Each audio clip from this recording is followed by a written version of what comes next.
Good morning, everybody.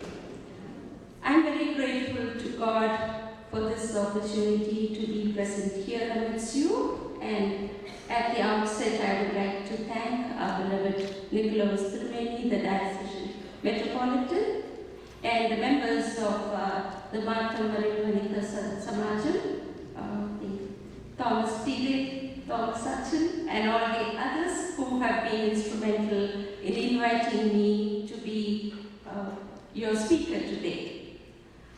I'm also glad that I can see quite a few familiar faces, and that makes me very happy. When I heard this is the parents and the couples conference, I took it for granted that we may have a somewhat equal number of men and women, but as usual, I see more women present here, but I'm glad that so many of you could make it. I'm reminded of something, a main speaker comes on the podium and wants to test the mic and says, "Hello, can you hear me?" And there were a few voices from behind, "Yes, we can hear you, but where are you?" "I am here." Okay. The theme that we have taken is based on the verse from Proverbs 22, verse 6.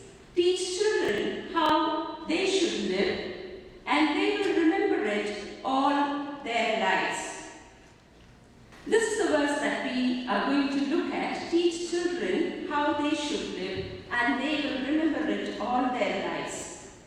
This verse combines two important roles: the art of parenting, that is teaching or training, which has the cause and effect, as Tirumeni has mentioned, we can see it. And secondly, the art of contributing to the personal formation of children, that is enabling them to take informed decisions all through their life, even though we may not be with them. And once again, that shows the cause and the effect.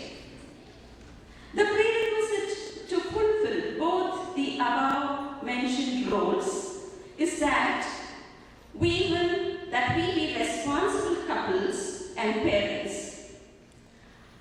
I truly believe that we have single parents here, maybe widows, widowers, or divorcees. I understand that their role will be more demanding, to play both mother and father to children, and therefore more challenging but not impossible. I'm not judgmental about divorcees. I journey with many women who are divorced, but I'm concerned about the increasing numbers of divorce cases everywhere and even within our church, and therefore the need to address it. Definitely there are circumstances where divorce is the only option. I am sympathetic and understand those situations, but definitely we need to see how we can reduce that trend. Now the next question. Why did I choose this version? You know that there are many translations of the Bible, and different versions of translations has this verse in slightly varied manner. Most of them have it differently, but I chose the verse from the Good News Bible. Most of the other versions had it as teach or train a child in the way or the path or the right path he should go, and even when he is old, he will not forget. So now you know why I chose this one. I chose this because it is inclusive and it would include all children. However, I would be really glad to address it with a he, although I am not doing it now.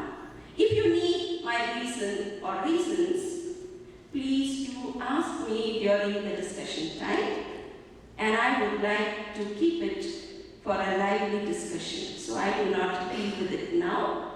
I will be presenting for about 45 to 50 minutes. I've been given 1.5 hours.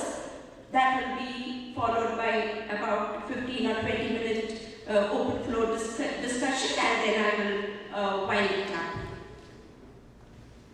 Now, one of the translations, Darby Bible translation, says, "Train up the child according to the tenor of his way, and when he is old, he will not depart from it."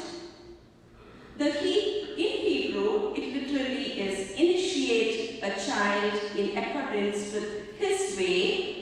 What the author intends is his way must mean one of the two things, either his future calling or station, or his character and natural inclination and capacity. Now, when we look at this definition, and when we introspect our own lives, either how we were brought up or how we are bringing up our children, I'm sure we would realize what a lot of pressure we put on children when they have to choose their subjects in college, and when they have to choose their career. Okay, I was also equally put into that pressure. I had to literally call my father at the beginning of every term at the seminary and then ask him what are the subjects that I have to take. And then I would go and then I would say, okay, they are offering the gospel text, John 9 in English and Greek. And then he would say, okay, take Greek. And then I would say, okay, they are offering Pentateuch in English and Hebrew. Okay, take Hebrew. And then I would say, no, I won't be able to do both the languages. And then there is Sanskrit, okay, take that. And there was no way I could say no. I did it. But then, sometimes it is really good. I hope you will be able to judge that by the end of the session, whether that was good or not. But then, you know, what we try to do is, we want our children to pick up what we are. If we are doctors, engineers, okay, we want it. Automatically, we give no other option for our children, but then we drive them like griddled horses in the same thing. And in case we have not become what we wanted to or what we wish to become, then we force that also on our children and say, I couldn't become that and therefore you have to become this. And very often we don't see the consequences of what we are doing. Okay, all what I want to say is, we drive our children with such pressure. You know, what happens to them? They are, as I mentioned, like griddled horses. The only thing that they have to do is study, go to college, or we also put upon various other things, whether it is music or swimming or dancing or everything on one child. And then, you know, those days parents had 8 children, 5 children, 6 children, and each one would excel in something. We have 1 or 2 and we think the entire thing in the world has to be done by that one child or the 2 children. And we don't realize how much pressure it is on them. And when they do that, you know, we miss one aspect, a very important aspect in bringing up our child. They lose many of them. I see in this generation, and I hope it is true for this side of the world also. Many of our children are not very much interested in marriage. And even if they are interested in marriage, they have some sort of a dream about what a married life would be. And they often do not realize what responsibilities are there within marriage. We forget that aspect completely. And we would be reaping the impact of that in the coming generations. Okay, children, I don't say that they should fall in love or there should be love marriages. No. but do we give them the space that they get to know the other person to a very little extent? You know, when I look at when we look at even animals and birds, you look at the animal world, you look at the birds. Whether it is the lion, the male lion has to attract the female lion with its mane. Okay, it walks very handsome and then it has to attract. You take the peacock has to dance very beautifully and then attract its partner. You take the birds, there are many birds. You know, there's one kind of bird, I don't know the name, I've forgotten the name, but you know, it comes and cleans the branch of a tree very nicely, polishes it, and then it prepares the ground underneath very well, and then the female birds will come and sit on that branch, and this male bird has to dance down on the ground, and if any one of those female birds are captivated by this performance, that bird would join this bird and then they will go to their nest. And the weaver bird, it builds very beautiful nests. Okay, hanging a duplet. No other bird builds a nest as beautiful as the weaver birds. They say that it has a duplet, the bedroom is on top, and it brings the silk cotton and makes it a bed for its young ones. And not enough, it also brings small pebbles of clay, and then it catches the fireflies, and then it would stick them on this pebbles so that the young ones have the bed light. Okay, it can do all that. The male builds the nest and the female would assist. But when the nest is over, the female would check the nest, and if it is not built properly, it would refuse to go into that nest.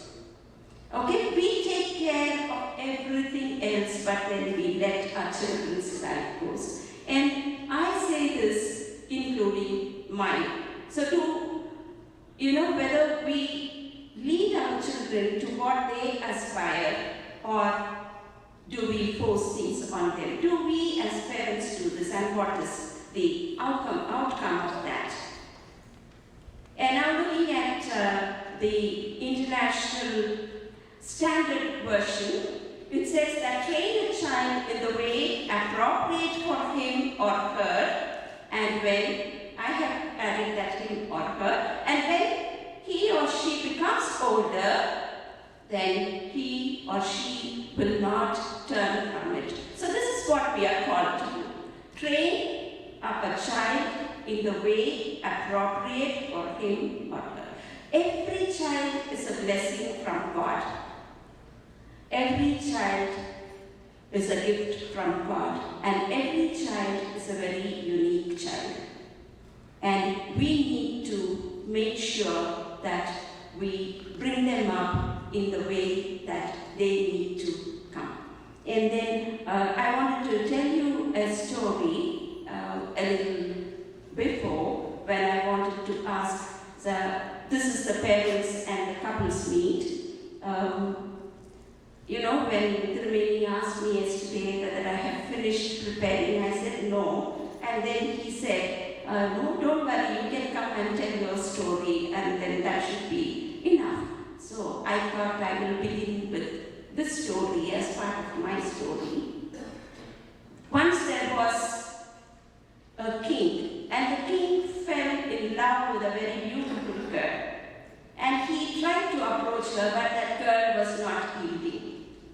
And when the king tried many times, this girl said, I would marry you only on one condition. I have a question, and you have to give me that answer. And the king agreed. And this girl said, tell me, what is the deepest desire within a woman's heart? And the king didn't know the answer. But the king didn't want to give up, so he calls one of his young and wise ministers and tells him, I want you to find out this answer for me. If you don't find out the correct answer, I'm going to chop off your head.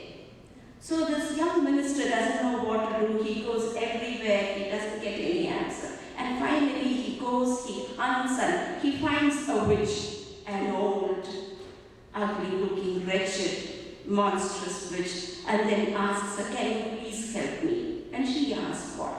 He said, "I have a question and I want an answer. What is the deepest desire of a woman in her heart?" Would any of the people from the men folk try to answer this question? Would you know it? Anybody volunteering to answer? Love? It's coming from the women's side.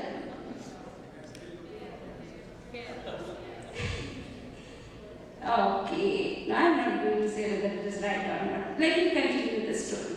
So this witch says, "I'm not going to give you the answer just free. If I give you the answer, and if you find that it is the right answer, I will ask for something and you will have to grant that to me." And this minister says, "Okay, that's still fine, because otherwise I'm going to lose my life. This is a better option." So he agrees. He said, "Whatever you ask." And this woman says, the deepest desire in a woman's heart is that she should have freedom to decide in all the matters that concern her. The minister is very happy, and then he says, "Okay, let me go." She says, "No, you can't go now. You have to grant me what I want." And then this minister says, "What do you want?" She says, "I want you to marry me." And this young minister says, "Oh my God." Still he says, "Okay, if this answer is right, I will come back because I have promised." So he goes and gives the answer to the king, and the king goes and gives the answer to that beautiful girl, and the girl is very happy. She says, "You are right, and I'm going to marry." And this minister gets a lot of awards, prizes, everything. He's very happy. And then he thinks and he says, "It's not fair, I shouldn't cheat that witch. So let me just go back." So he goes back in search of her in the place that he had found her, and he doesn't find her there. But then as he goes inside, he meets with a very beautiful, young, very lovely young lady. And then he asks her, "Do you know where that witch is? There was a witch here who was very old, and I want to know where she is." And this lady smiles at him and says, "It's me." And then she says, "See, I have the power. I can either be that old, horrible-looking, wretched witch, or I can be this beautiful, young, nice lady." And she asks, "So now you tell me, when you marry me, you tell me how you want me to be. It's on one condition. If you want me to be the beautiful little young lady within home, then I will be the wretched, monstrous witch outside. But if you want the opposite, I can do that. I can come out with you as a beautiful, young, lovely-looking lady, but within home, I will be the wretched witch." So now this young man is puzzled. But then he's very smart. He immediately says, "Oh, that's not for me to decide. That's a woman's matter. You decide how you want to be." And she smiles and she says, "Since you gave me the freedom, I will be the young, lovely-looking lady, both at home and outside." And now, I hope many of the men here understand why we women behave how we behave many times. So, in April, middle-April, for the first time, I was invited to the Jewish Passover meal. It was prepared for the interfaith group. I was very excited to be there, and I had a very lovely time. But during the Passover meal, they said that it is a tradition that 4 children would ask 4 types of questions. I think it's slide 8, please. Yeah. It is 4 different children would ask 4 different types of questions. One would be from the wise child, and the wise child would ask, what are the laws that God has commanded us? And then the parents or the elders would answer that child. And then the wicked child would ask, what does this Passover service mean to you? And then an appropriate answer would be given. And then the simple child asks, what is this Seder service? Seder, that is the Passover meal. And then a different answer would be given. And finally, there will be a child who does not know how to ask. And then the elders would start a conversation with that child and make that child understand what this Passover is. That touched me very deeply.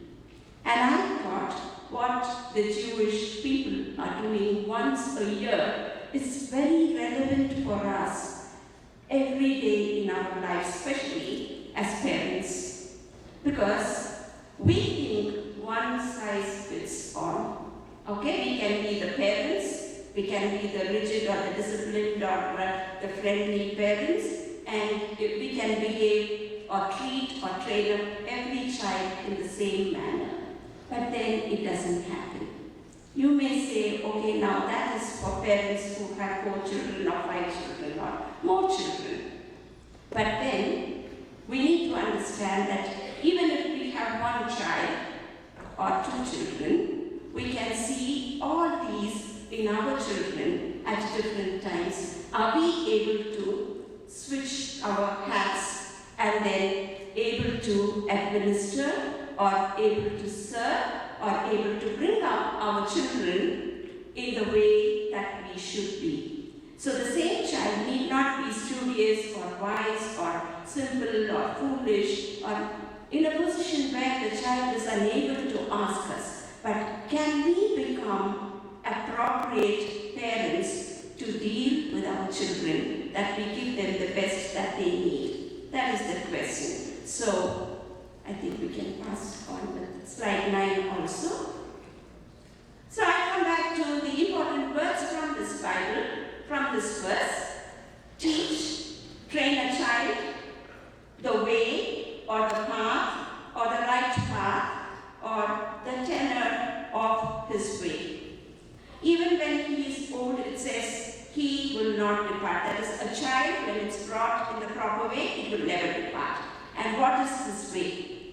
I think for us as Christian parents, and talking about Christian parenting, the way can be nothing other than Christ, who himself becomes the way, the truth, and the life. Therefore, teaching to live is teaching to put on Christ. So for me, I would say this is one size fits all. If we can bring up our children, if we can teach them at a very young age, you know, the age that now they play with the iPad and the computers, laptops, there are many cases where very young children lock the iPads and put a password so that the parents don't see what they are watching. And the parents would ask them, can you please open this? I don't know how to do it. But children are very smart. Instead of giving them all that we give them, you know, the time that they have with TV. A recent survey has found out that children who are left on their own when they are young, in front of the TV for a long time, they become addicted to pornography. I think many of our children spend a long time in their own rooms or having their own TV, especially having their own TVs. If it is a family TV and if it is with some regulations and some freedom, then it is fine. But then instead of giving even a mobile phone in a child's hand most of the time, you know, a child of even 8 months, 9 months old knows how to open the iPhone and how to take pictures. Okay, they know everything. And one of the parents said that she was forced to leave the child with his iPhone because the child would be occupied. And the same person said when she went back to India, when she was with her parents, not a single minute did she give that phone to her because people were there. So we are, in many ways privileged, and some ways not so privileged, because we need to represent so many people within our family, so many relatives within our family. It's not just the father and the mother. And then if we give them this, and then we say we want our children to become doctors, engineers, or very high professionals, we forget that we need to bring them up and we want them to become good human beings. And how do we do that? And so this is the way that I see. Teach them to put on Christ, so that when Christ lives in us, when Christ lives in them, then they would know how to take decisions, whatever they face in their life, even when they are old. And what I want to say, this verse is not just true that they will not depart from it when they are old. In fact, when we bring them up in the right way, when we are old and when we go astray, the children are there to say, no, this is not the way you should be going. This is not, recently, a woman with whom I'm journeying, who is a single parent, she was really cornered in many ways, facing so many problems. There was nothing she could look forward to. And even she has a very good job in the UK government, where she assists many of the ministers. And because of her illness, even that job she has almost lost. So she was saying, now there is no point in me living. I'm going to become a burden for my children and I want to commit suicide. I spent a long time with her talking and telling her how she can have some hope. But then I left it to her. I said, okay, now you rest, you think about it, you pray about it. And the next day, when I called her, she says, you know what, I called my daughter, who's in the uni, and then she brought me back to my senses. She told me, Mama, when we were young, you told us, hold on to God, hold on to Christ. Nothing is impossible with God. Nothing is impossible with Christ. And I want you to do the same thing now. So, it's not just that they wouldn't forget and they would follow, but they would ensure that we also follow that. Slide 11, please. When one puts on Christ, I feel that the I or the ego dies.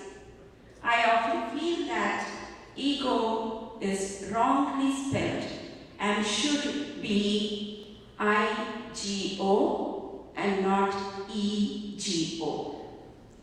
Only when I goes can Christ come in, or if Christ comes in, then I goes out for sure. So when we lose that ego, we will be able to reflect Christ in our lives. We will be able to help even our children to put on Christ. It is children live in a more vulnerable context now than ever in our times or before. Therefore, the need for us to show Christ and help them to hold on to God becomes even more important, and that becomes the only way. This is one size fits all, as I said, the only solution. Before we do this, we need to make sure if we have put on Christ. That is where the crisis is more often, as Author Mary reminded us earlier. Okay, what is Christian parenting? It is not an examination where we can download all that we have mucked up or learned from books or from Sunday schools or people, or what we have experienced as a child from our parents. We can't do that. It is a relationship that nurtures mutual faith, trust, and confidence through a deep-rooted faith in the triune God, that is, between parents and children, between siblings, children, and the external world. This relationship grows out of the context that we as parents and they as children are placed in. The next chart. This is one of the pictures that I like very much. Not this picture, but then the plaque we have to show in photographs now. I don't think any of us have a plaque here. No. But I'm sure you know what this is. Okay? See, the bridal chamber is symbolic to Trinity in our Orthodox faith. What happens to this plant? For me, I take this plant as to be very symbolic of marriage. Can you tell me why? Pardon? Any reason? Three persons are there within a marriage. Two are very visible, and the other one is not. But without the other one, you will never get this plant. And that is Christ. So, when we as couples or parents, when we live together, when we are integrated in Christ, when Christ is visible within our relationship as husband and wife, or as couples or parents, then definitely that becomes a very successful home. Now coming to our context. Mostly, I hope here most of us are at least second generation, or maybe third generation, but then there would be some first generation or as couples or families here residing in US. Children's context. Okay, in some ways, it is similar to the Indian context and not otherwise. But then having watched at least sometimes both Simpsons and Uppum, the issues that we see in both are sometimes very similar. I remember one episode especially, back at home in the Uppum episode, there is one thing where the son wants a scooter and the younger one wants a cycle. And the strategies that they follow are very similar to the episode that I watched on Uppum where the son wants a scooter. Okay, they go on fasting there, they go on fasting in India, and here Simpson goes and sells the secrets, okay, to the government, and then says, okay, let me have a bike or something. So sometimes it is very similar.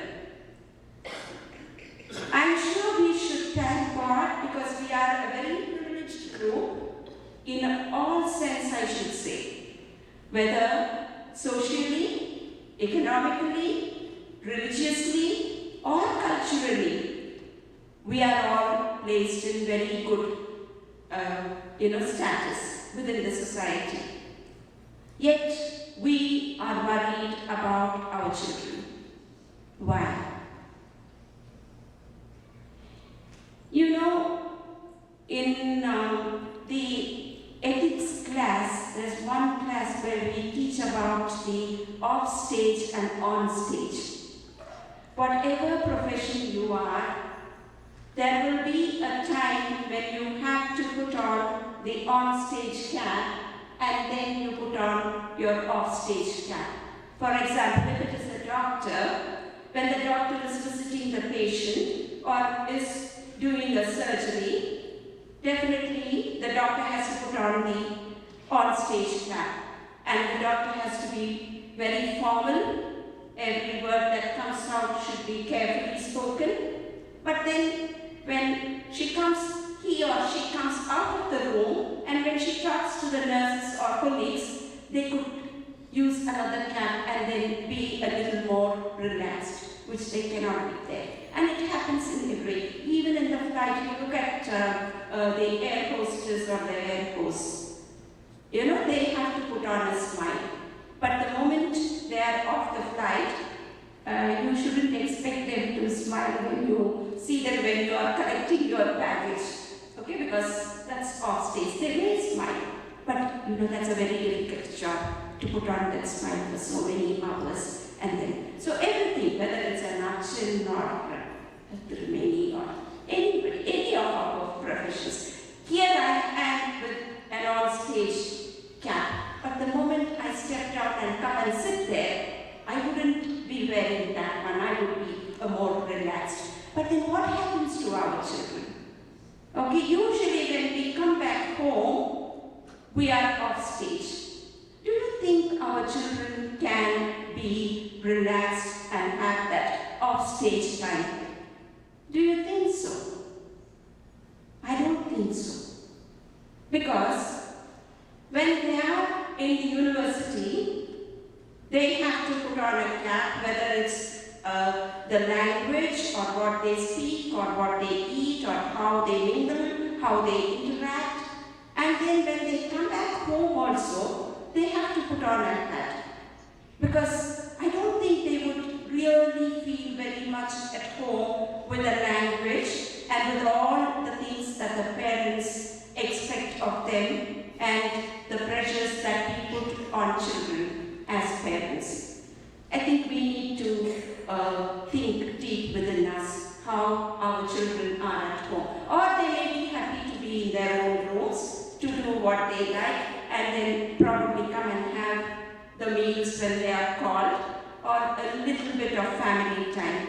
I saw a cartoon which said family time, where the father is on his computer, mother on the laptop, the child on an iPad, and the other one on another instrument, all of them sitting together in the same room, but all of them are busy. And then they call that the family time. So we need to ask ourselves, to what extent do we provide this off-stage and on-stage time for our children? To ponder, to what extent do we become a cause for their failures in life? Be it education, employment, and marriage. Okay, here I am reminded of a youth not wanting to become a doctor. He was so adamant. He said, I don't want to become a doctor. And finally, the counselor asked, why? Both your parents are doctors. They have a huge clinic. And who's going to take it up? And then the boy said, I don't want to become a doctor because I want to be a good father to my children. And the boy said, there hasn't been a single time where my mother has served a meal for me, where my father has sat with me. And I don't want my child to go through that. And there's also another, there was a short film which got an award. And the film is very simple theme. A child is there, the mother works abroad, the child doesn't see the mother at all, and the father goes to work early in the morning, he comes back very late when the child goes to bed.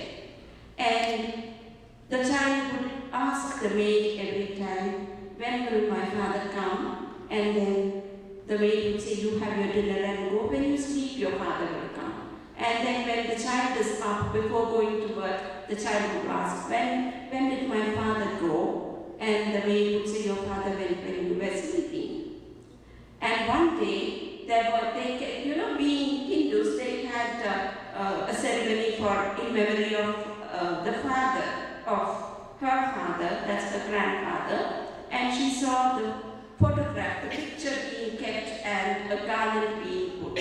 And then she asked, what is this? And the maid says, today is your grandfather's death anniversary, so we are having some function. We had that, and they have put this because he's not here with us.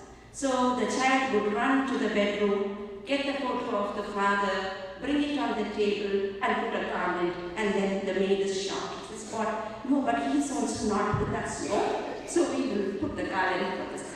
So, many of us, I know this is the same in UK to a greater extent, and even here, where as parents we take shifts. Okay, when the father works, mother takes care of the children, or when the mother works, father is there. And in between, when they have time, they have to take the children out for tuitions, music class, dance class, swimming class, whatever other karate, every other class, okay? One would drop and the other one would bring the child back. Neither they have a quality time as husband and wife, they hardly see each other, they hardly talk to each other, nor the children and parents have a quality time. We lose that. It is important, it is very important that we work, it is very important that we earn, but we need to ask, where do we say enough? Even if we don't earn enough during the early stages of our family life, I think you would be making a better investment if at least one of the parents can spend more time with children. Okay, you may ask me, how come you say this? You go all over the world. Okay? Yes. I thank God that I was in a position that I could not work. The first parish we were assigned, Achin was assigned, was in Singapore, and he had the work permit, and I was on a dependent pass. Okay, that time I didn't like it because it was so difficult after having had a full-time work and then going there and then sitting there with one child, staying at home all the time. And not just that, Achin is also there. So both of us had a child and no work.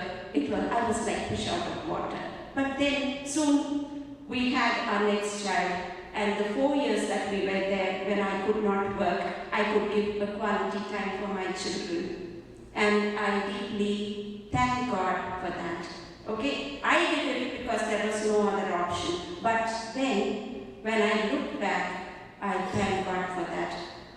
Even if we don't have enough things, you can always get it later in your life.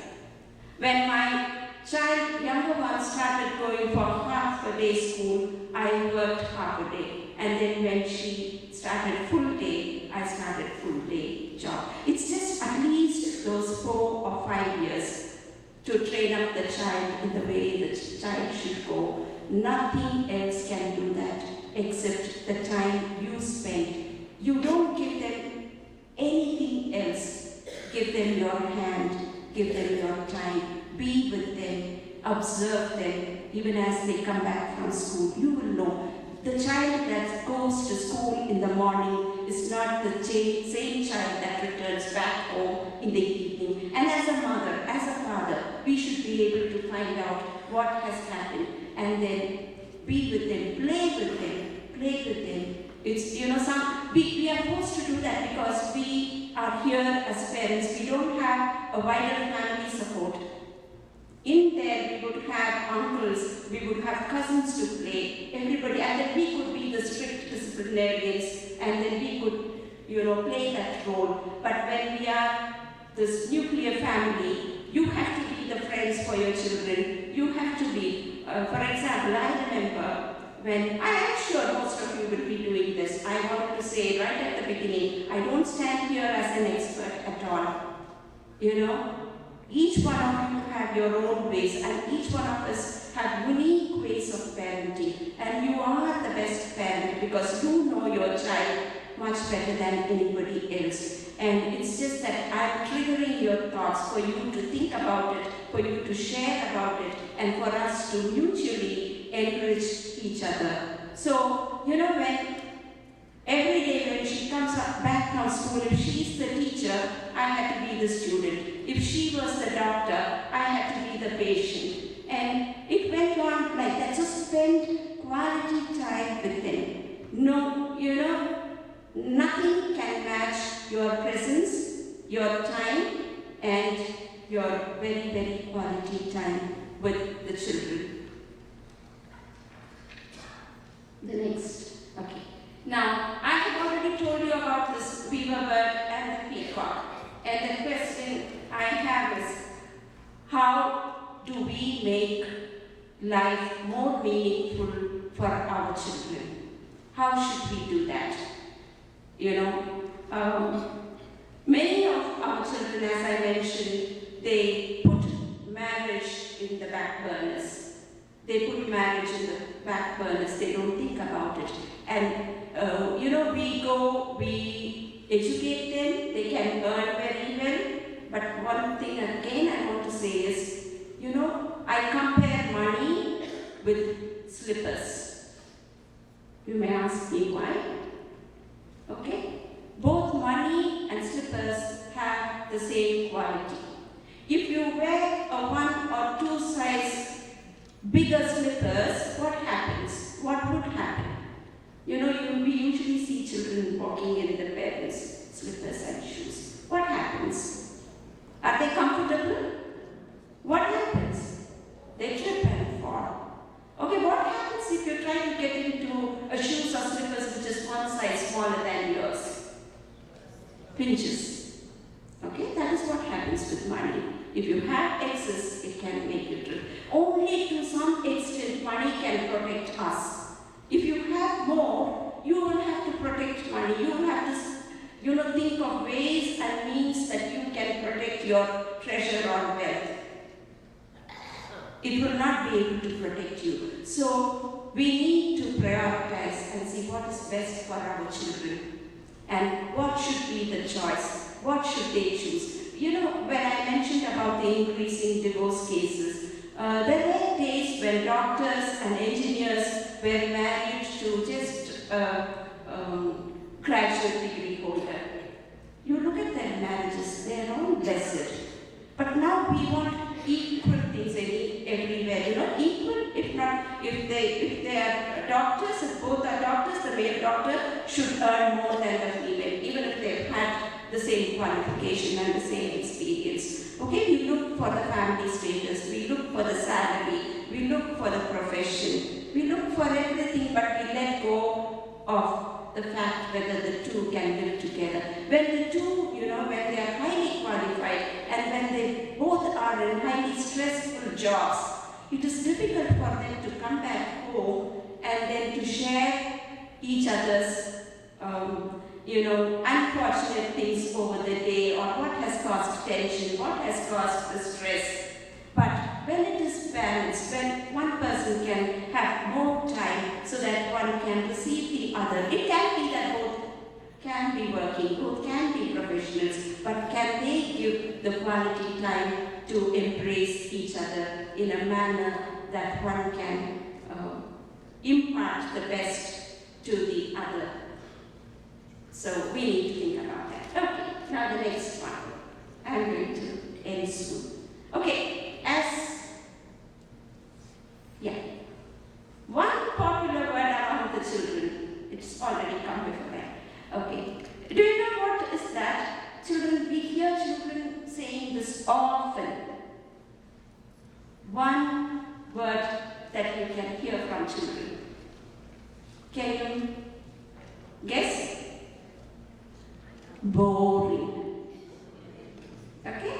You can hear that even from a 3-year-old child to a teenager to an adult. Boring. What boring? 5 minutes they are playing and then they come back and tell the mother, Mom, it's boring. What should I do? And then when the child grows up and starts working, work is boring. Why? What happens? Okay? And then I literally asked one person, okay, boring. Why is it boring? No, I earn well, I do everything well, but life is boring. You get enough money? Yeah, I get enough money, but then what to do with that money? Life is boring. Okay, now, then I asked, okay, can you picture back how your mother's life was, or even better, your grandmother's? Did your grandmother ever mention this word boring? No. Why? The grandmother had lots of things to do. It was not just for the children, it was not just for the grandchildren, but the neighbors, everybody. We have instilled in children that life ends with the 4 walls of our home, or parents, children, siblings, or their friends. Okay? And life ends there. And therefore life is boring. Unless and until we teach our children that life goes beyond all this. There is a life life is there beyond all this. Life is going to continue to be boring. We live for our children and they have everything they need and everything that they think that they need, but then life doesn't end there. How can we as parents help our children? So now I think I'm almost coming to summing up. As parents, I would say, give your children a time. Okay, you remember time for every child. Time, give them the time, give them the inspiration, and give them the encouragement. Journey with them at every point of their life, whether it's joyous or it's difficult or if they are facing some problems or failures, your time helps them.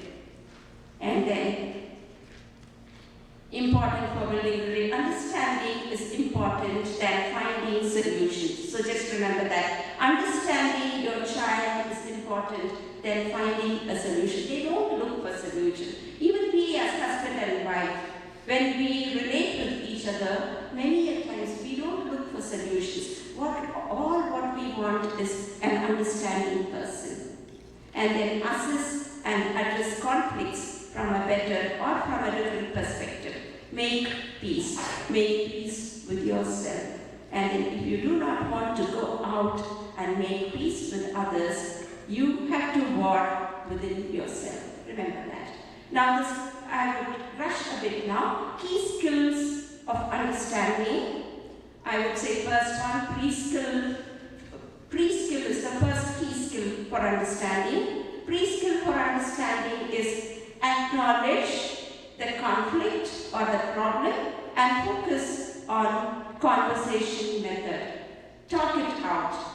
The more you keep things bottled up, the more it's going to affect our relationship. Be it between the parents or between parents and children or between siblings. And then focus on what is right, then who is right. So if you shift the focus from what is right among what we have heard or what we have said, then who is right, it will take us in a better way forward. Have authentic conversation, open, honest, and respectful conversation. Conversation method needs to be objective, reflective, interpretative, and decisional. I would like to skip that. Then the pre-skills. Second one is self-awareness and self-criticism, where you can get the conviction of who you are. Stay open, that is, be positive, and criticize yourself. Address all that is negative within ourselves. Get the feedback and then insert it. Somebody else has to give us a feedback. We definitely need it. If not, it will be a failure. And then, that chooses us to go for confession, where we can confess, where we can say where we have gone wrong and also get the assurance. And third one, value each other's contribution. It does not require you to be number one always. And fourthly, integrity, admit mistakes, and practice the ethics of forgiveness. And finally, put parental cause before yourself. And once we prioritize that, I'm sure, at least in some cases, divorces can be avoided. And then conflicts, coming to conflicts, there were different views. In the past, they always talked about conflict resolution. And then after many years, they said, no, that doesn't work. We can never resolve conflicts. But conflicts can be managed. So conflict management. But now we are in a stage in the recent years where we talk about transformation, conflict transformation, where conflicts are seen in a positive way, but then they need to be addressed. And finally, the best parents, you, as I said, you are the best parent. I am here just to share my experiences for you to analyze and assess your experience as parents. I am not an expert. Each one of you have your own experiences to offer and receive from each other to build better models. And now, finally, I would say, as parents and couples, we all need to have this degree, MBA. Okay, MBA is very important. Mind the gap that is created between us as husband and wife, between us as parents and children, and between siblings or any relationship, even in your workplace. Mind the gap, bridge the gap, advance or assess. Put on Christ, the way, the truth, and the life. Now remember that life is not a problem to be solved, but a reality to be experienced. And life can only be understood backwards, but it must be lived forwards. Both these are by Kierkegaard. And nothing in life is to be feared. It is only to be understood. Now is the time to understand that we may fear less. I think I have instilled even more fear in you than when you entered in. But then I would say, put on Christ, help your children to put on Christ, and that would be the best way we can understand. I just want to share with you this small story. One day, a young mother lost her son, and she goes with the dead body of her son to Buddha, and then says, please bring him back to life for me. And then Buddha looks at her, knows how much she is at pain, and then he says, yeah, that can be done. It's easy. But just you have to do one thing. And then she asks, what? He says, just go and get a handful of mustard from one of the families. She says, yeah, that I can do that immediately. He says, wait, I have two conditions. You should get a handful of mustard from a family which has never experienced death. And you should come back before sunset.